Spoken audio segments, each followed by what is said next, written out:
How to turn off inverted camera on iPhone. To get started, first of all open up the Settings app on your phone. Once you're here, go to Camera. This is the camera settings page. Here, you can adjust various settings like photo resolution, video recording options, and preserve settings to customize your camera experience. Over here, scroll down to the composition section. Then, turn off the mirror front camera feature as shown.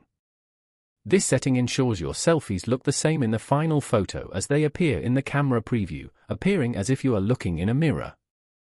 This way, you get more control over how you use your device. Following these steps, you can easily turn off inverted camera on iPhone. Thank you for watching. Please leave a like if this tutorial helped you, or leave a comment below if you have any questions related to the video.